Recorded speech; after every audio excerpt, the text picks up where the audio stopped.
नमस्कार, स्वागत है सभी का हमारे YouTube चैनल नॉलेज रेन में, जहां हम जीवन रहस्य ओशो द्वारा लिखित पुस्तक को सुन रहे हैं, जिसके अंतर्गत आज हम दूसरा प्रवचन मौन का द्वार सुनेंगे। परमात्मा के संबंध में जितने असत्य कहे गए और गढ़े गए हैं, उतने और किसी चीज़ के संबंध में नहीं। परमात्मा के संबंध में जितना झूठ प्रचलित है, उतना किसी और चीज़ के संबंध में नहीं। परमात्मा के संबंध में जितने असत्य, जितने झूठ, जितनी कल्पनाएं प्रचलित है, उतनी किसी और चीज़ के संबंध में नहीं। और कुछ बात ऐसी है कि शायद परमात्मा के संबंध में सत्य कहा ही नहीं जा सकता है। जो भी कहा जाता है, वह कहने के कारण ही असत्य हो जाता है। कुछ है जिसे कहना संभव नहीं है, कुछ है जिसे जाना जा सकता है लेकिन कहा नहीं जा सकता। और आश्चर्य की बात है कि जिस परमात्मा के संबंध में कुछ भी नहीं कहा जा सकता, उसके संबंध में इतने शास्त्र लिखे गए हैं जिनका हिसाब लगाना मुश्किल है। शब्द असमर्थ हैं। हम जो कह सकते हैं वह संसार के आगे नहीं जाता है। शब्द में, भाषा में संसार से आगे बात नहीं कही जा सकती है। और इसलिए ईश्वर के संबंध में भी जो हम कहते हैं, चाहे उसे पिता कहें, चाहे मित्र कहें, चाहे प्रेमी कहें, कोई भी बात सच नहीं है। क्योंकि प्रेमी से हम जो समझते हैं, मित्र से हम जो समझते हैं, पिता से हम जो समझते हैं, परमात्मा उससे बहुत भिन्न और बहुत ज़्यादा है। लेकिन हमारे पास और शब्द भी नहीं है। जीवन के काम चलाऊ शब्द हमारे पास हैं, उन्हीं को हम उसके संबंध में भी प्रयोग कर लेते हैं। और इसलिए जो भी सोचा, विचारा, कहा, लिखा, पढ़ा जाता है, वह हमें उसकी जरा सी भी झलक नहीं दिखा पाता। मैंने सुना है, एक फ़कीर एक रास्ते से गुजरता था। सर्द रात थी और उसके हाथ पैर ठंडे हो गए। उसके पास वस्त्र न थे। वह एक वृक्ष के नीचे रुका। सुबह जब उसकी नींद खुली, तब हाथ पैर हिलाना भी मुश्किल था। उसने किसी किताब में पढ़ा था कि जब हाथ पैर ठंडे हो जाते हैं तो आदमी मर जाता है। किताबें पढ़कर जो लोग चलते हैं, वे ऐसी ही भूल में पड़ जाते हैं। उसने सोचा कि शायद मैं मर गया हूँ। उसे पता था कि मरे हुए लोग कैसे हो जाते हैं, तो वह आंख बंद करके लेट रहा। कुछ लोग रास्ते से गुजरते थे। उन्होंने उस आदमी को मरा हुआ समझकर उसकी अर्थी बनाई और उसे वे मरघट की तरफ ले चले। वे एक चौरस्ते पर पहुँचे जहाँ 4 रास्ते फूटते थे और वे चिंता में पड़ गए कि मरघट को कौन सा रास्ता जाता है। वे अजनबी लोग थे, उस गांव के रास्तों से परिचित न थे। वे चारों विचार करने लगे कि कोई मिल जाए गांव का रहने वाला, तो हम पूछ ले कि मरघट को रास्ता कौन सा जाता है। फ़कीर तो जिंदा था। उसने सोचा कि बेचारे बड़े मुश्किल में पड़ गए हैं। अब पता नहीं गांव वाला कोई आएगा कि नहीं आएगा। तो वह अर्थी से बोला कि जब मैं जिंदा हुआ करता था, तब लोग बाएं रास्ते से मरघट जाते थे। हालांकि मैं मर गया हूँ और अब बताने में असमर्थ हूँ, लेकिन इतनी बात तो कह ही सकता हूँ। उन चारों ने घबरा कर अर्थी छोड़ दी। वह फ़कीर नीचे गिर पड़ा। उन्होंने कहा, तुम कैसे पागल हो? तुम बोलते हो, कहीं मरे हुए आदमी बोलते हैं? उस फ़कीर ने कहा, मैंने ऐसे जिंदा आदमी देखे हैं जो नहीं बोलते हैं। तो इससे उल्टा भी हो सकता है कि कुछ मुर्दे ऐसे हों जो बोलते हों। अगर कोई जिंदा आदमी चाहे तो नहीं बोले, तो कोई मुर्दा आदमी चाहे तो बोल नहीं सकता। इसमें इतने आश्चर्य की क्या बात है? वह फ़कीर कहने लगा। मैंने जब यह कहानी सुनी तो मेरे मन में एक ख्याल आया, और वह यह कि असलियत और भी उल्टी है। यह तो हो भी सकता है कि मुर्दा आदमी बोलता हुआ मिल जाए। यह जरा मुश्किल ही है कि जिंदा आदमी और चुप हो जाए, जिंदा आदमी न बोले। यह जरा मुश्किल ही है। यही ज़्यादा आसान मालूम पड़ता है कि मरा हुआ आदमी बोल जाए। हम सब जिंदा हैं, लेकिन हमने जिंदगी में एक भी क्षण न जाना होगा जब किसी न किसी रूप में हम नहीं बोल रहे हैं, या बाहर या भीतर, हमने न बोलने का, साइलेंस का, मौन का एक भी क्षण नहीं जाना है। हमने बहुत जन्म देखे होंगे, लेकिन वे सब जन्म शब्दों के जन्म हैं, और हमने इस जिंदगी में भी बहुत दिन व्यतीत किए हैं, लेकिन वे सब शब्द की यात्रा के दिन हैं। जब हम बोलते हैं, नहीं बोलते तो सोचते हैं, नहीं सोचते तो सपना देखते हैं, लेकिन शब्द बोलना किसी न किसी तल पर जारी रहता है। और जिस आदमी के शब्द अभी जारी हैं, वह परमात्मा को नहीं पहचान पाएगा, क्योंकि उसकी पहचान निशब्द में, मौन में, साइलेंस में ही संभव है। इसलिए परमात्मा के संबंध में सब कहा गया झूठ हो जाता है, क्योंकि उसे जब जाना जाता है तब शब्द नहीं होते, विचार नहीं होते, थॉट नहीं होते, थिंकिंग नहीं होती, सब समाप्त हो जाता है। तब उसका अनुभव होता है, और जब हम उसे कहने जाते हैं, बताने जाते हैं, तब शब्द वापस उपयोग करने पड़ते हैं। जिसे निशब्द में जाना है, उसे शब्द में नहीं कहा जा सकता। जिसे मौन में जाना है, उसे वाणी से कैसे प्रकट करेगी। और जिसे चुप्पी में, गहन चुप्पी में अनुभव किया है, उसे बोलकर कैसे बताया जा सकता है। इसलिए नास्तिक जीत जाते हैं। अगर आस्तिक से विवाद करें, आस्तिक की हर हार निश्चित है। आस्तिक नास्तिक से कभी भी जीत नहीं सकता। न जीतने का कारण है, नास्तिक इनकार करता है, इनकार शब्दों में हो सकता है, आस्तिक स्वीकार करता है। स्वीकृति को शब्दों में बताना कठिन है, इसलिए आस्तिक निरंतर मुश्किल में रहा है। लेकिन आप अपने को आस्तिक मत समझ लेना, क्योंकि आस्तिक पृथ्वी पर मुश्किल से कभी कोई पैदा होता है। पृथ्वी पर दो तरह के नास्तिक हैं, एक वे जो जानते हैं कि नास्तिक है, और एक वे जो जानते नहीं कि नास्तिक है और अपने को आस्तिक समझते हैं। पृथ्वी पर आस्तिक बहुत मुश्किल से पैदा होता है, क्योंकि आस्तिक तभी पैदा होता है जब वह परमात्मा को जान ले। उसके पहले कोई आस्तिक नहीं हो सकता, क्योंकि जिसे हमने जाना नहीं उस पर आस्था कैसे आ सकती है।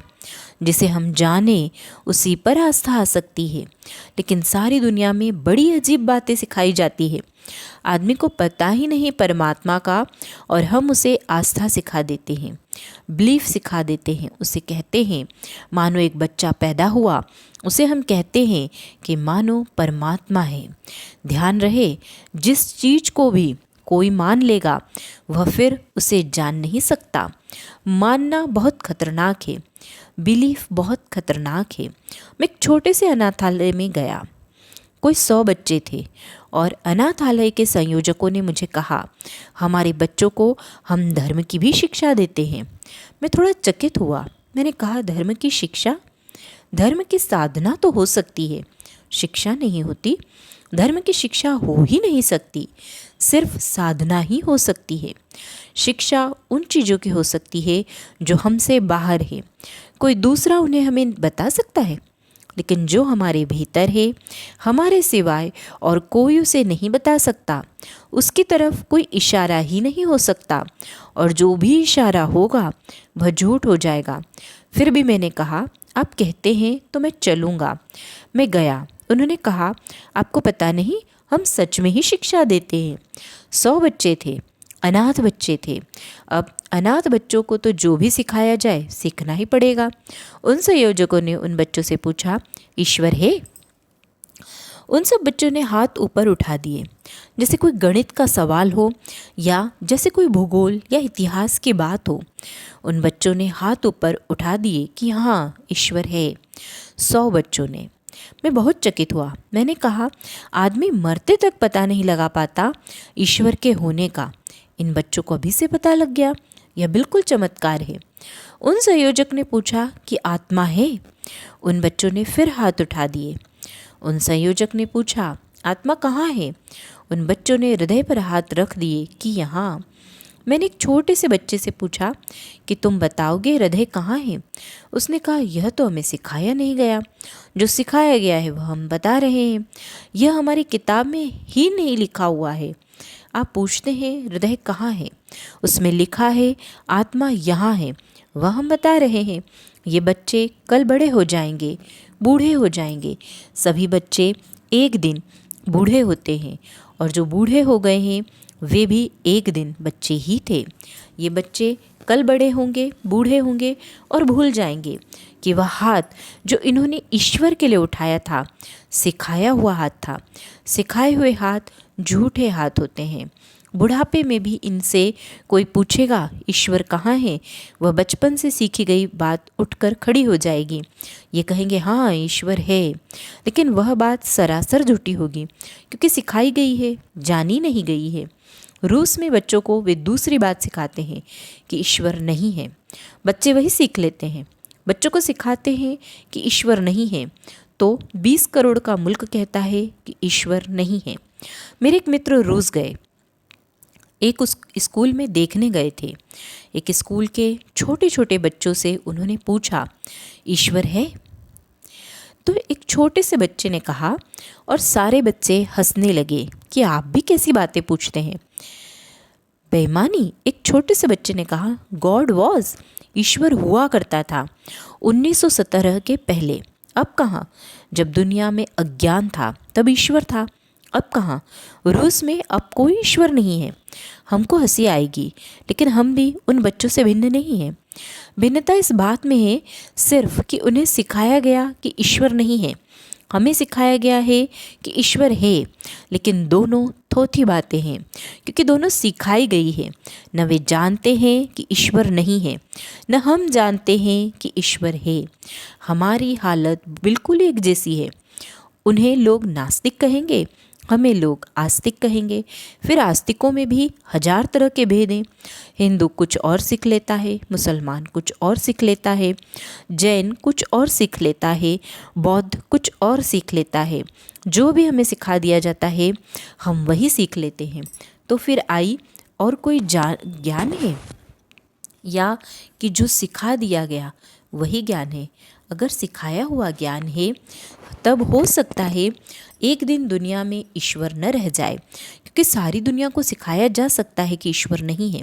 सिखाया हुआ ज्ञान नहीं है, सिखाया हुआ तोते की तरह रटन है, और इस तोते की तरह रटन करने वाले लोगों को हम आस्तिक समझ लेते हैं। इससे बड़ी भ्रांति हो जाती है। आस्तिक मुश्किल से ही पैदा होता है। असल में आस्तिक तब पैदा होता है जब हम जान पाते हैं कि वह क्या है, सत्य क्या है, जो है वह क्या है, दैट विच इज, वह क्या है जो है, जब हम उसे जानते हैं। लेकिन ध्यान रहे, जो पहले से विश्वास कर लेता है वह कभी जान नहीं सकेगा। अगर आप जाने बिना ही नास्तिक बन गए हैं, आस्तिक बन गए हैं, हिंदू बन गए हैं, मुसलमान बन गए हैं, तो आप भटक गए। फिर आप कभी भी नहीं जान सकेंगे, क्योंकि आपने पहले ही उस बात को स्वीकार कर लिया है जिसे आप नहीं जानते हैं। और जो व्यक्ति इतनी भी हिम्मत नहीं जुटा पाता कि कह सके कि जिस बात को नहीं जानता है कह सके कि नहीं जानता हूँ, वह व्यक्ति कैसे सत्य की खोज कर सकता है? सत्य की खोज की, परमात्मा की खोज की पहली शर्त यह है कि हम किन्हीं विश्वासों में न पड़ें, हम किसी पक्ष को स्वीकार न करें, हम खोजने निकलें। मैंने सुना है एक गांव में एक फ़कीर मेहमान हुआ, और उस गांव के लोग आए, और उस गांव के लोगों ने कहा कि हमारी मस्जिद में चलें और हमें समझाएं ईश्वर के संबंध में। उस फ़कीर ने कहा, मुझे क्षमा कर दो, क्योंकि कितने लोग समझा चुके, कोई समझता ही नहीं है, अब मुझे परेशान मत करो। लेकिन जितना उसने मना किया, जैसे कि लोगों की आदत होती है, जिस चीज़ के लिए मना करो वे और आग्रहशील हो जाते हैं। जिस चीज़ के लिए मना करो उनका मन और ज़ोर से पकड़ने लगता है कि चलें, देखें, खोजें। इस दरवाजे पर लिख दिया जाए यहाँ झांकना मना है, और फिर इस गांव में शायद ही ऐसा आदमी मिले जो बिना झांके निकल जाए। लोगों के लिए निषेध निमंत्रण बन जाता है। इनकार करो और उन्हें आमंत्रण हो जाता है। वे फ़कीर के पीछे पड़ गए। फ़कीर टालने लगा, वे और पीछे पड़ गए। नहीं माने तो फ़कीर ने कहा, चलो मैं चलता हूँ। वह उनके गांव की मस्जिद में गया है। वे सब गांव के लोग इकट्ठे हो गए। वह फ़कीर मंच पर बैठा है, और उसने कहा, इसके पहले मैं कुछ बोलूं, मैं तुमसे एक बात पूछ लूं, ईश्वर है? तुम मानते हो, जानते हो ईश्वर है? उन सारे लोगों ने हाथ हिला दिए। उन्होंने कहा कि हाँ, ईश्वर है, इसमें शक की बात ही नहीं, संदेह का सवाल ही नहीं, हम सब मानते हैं ईश्वर है। उस फकीर ने कहा, फिर मेरे बोलने की कोई ज़रूरत न रही, क्योंकि ईश्वर आखिरी ज्ञान है।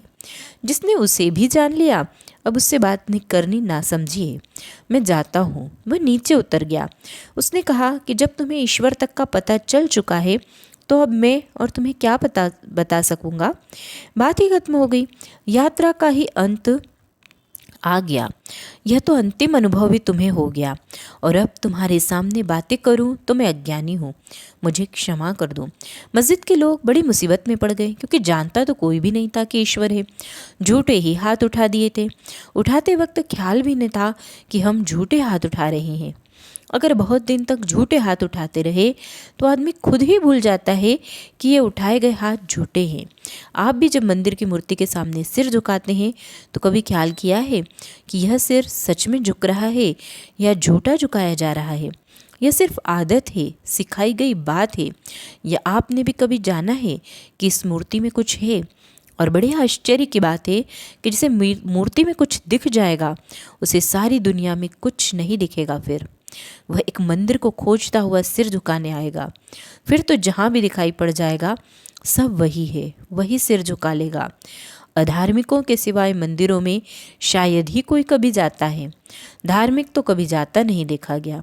यह मैं नहीं कह रहा हूँ कि जो नहीं जाते हैं वे धार्मिक हैं। न जाने से कोई धार्मिक नहीं होता, लेकिन धार्मिक शायद ही मंदिर जाता देखा गया है। मस्जिद के लोग इस परेशानी में पड़ गए, लेकिन उन्होंने सोच विचार किया कि इस फकीर से सुनना तो जरूर था। बड़ी गलती हो गई। हमारा उत्तर ही ऐसा था कि आगे बोलने की ज़रूरत न रही।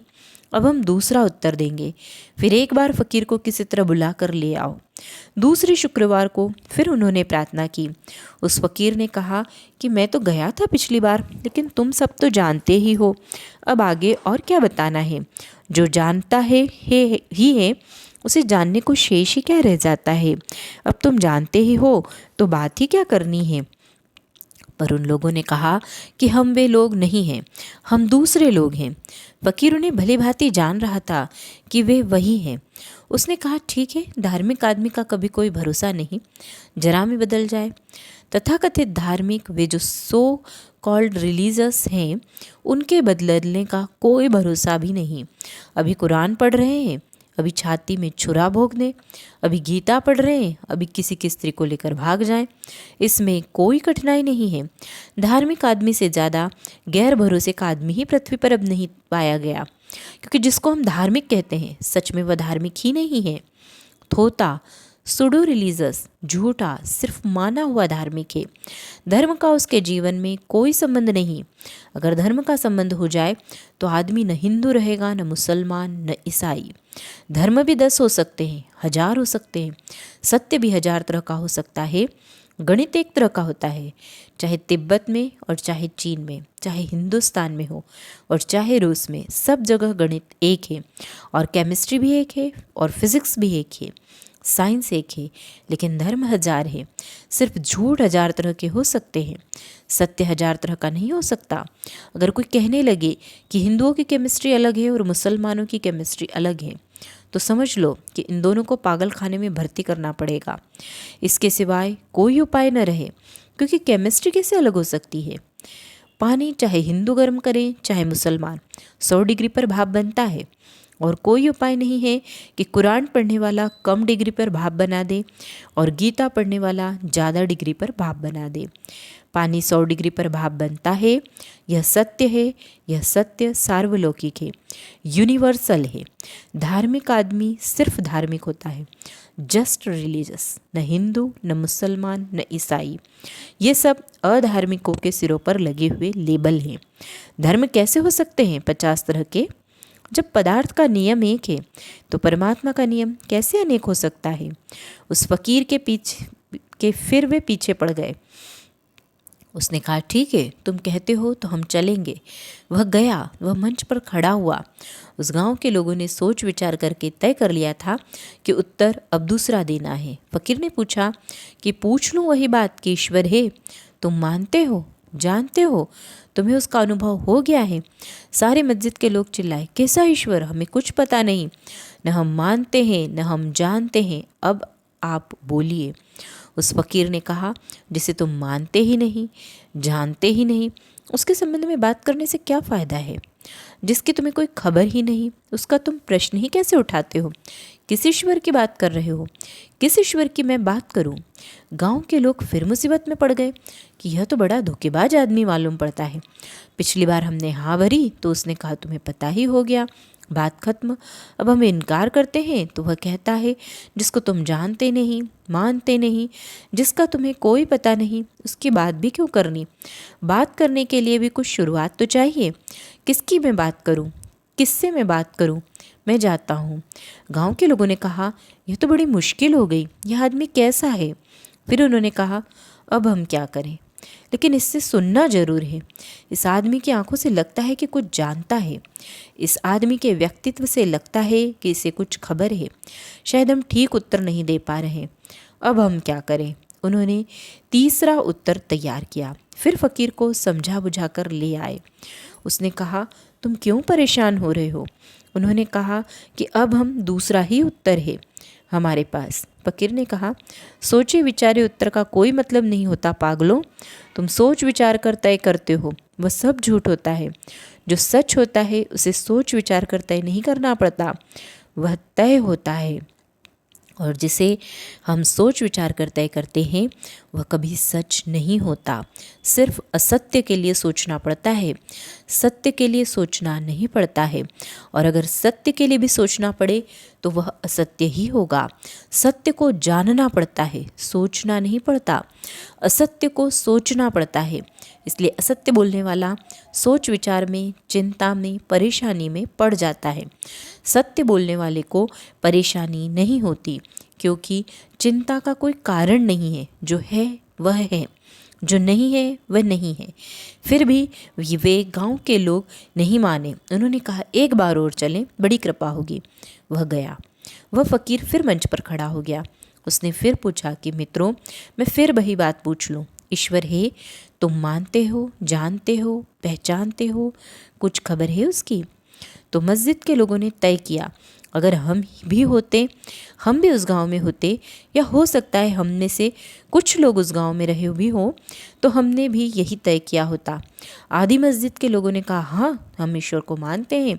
आधे लोगों ने कहा, हम नहीं मानते। अब आप बोलिए। उस फकीर ने कहा, तुम बड़े नासमझ हो। जिनको मालूम है वे उनको बता दें, और जिनको मालूम नहीं, मेरी क्या ज़रूरत है? तुम मेरे पीछे क्यों पड़े हो? तुम मुझे क्यों परेशान करते हो? अब तो कोई ज़रूरत ही नहीं है मेरी। मैं बिल्कुल बेकार हूँ यहाँ।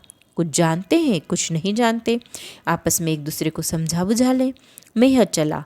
और फकीर ने चलते वक्त उनसे कहा कि हिम्मत हो तो फिर चौथी बार आना। गांव के लोग बड़ी मुश्किल में पड़ गए। बहुत सोचा, लेकिन चौथा उत्तर न मिला।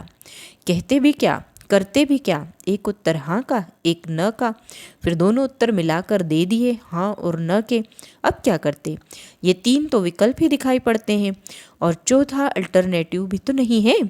बहुत परेशान हुए। फकीर कई दिन रुका रहा और गांव में घूम घूम कर लोगों से कहता रहा, क्यों अब नहीं आते?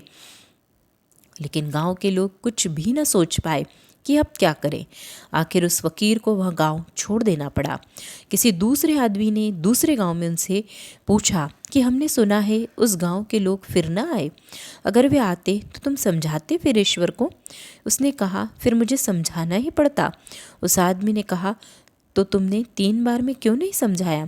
उसने कहा, मैं ठीक उत्तर की प्रतीक्षा करता रहा। क्या ठीक उत्तर हो सकता है?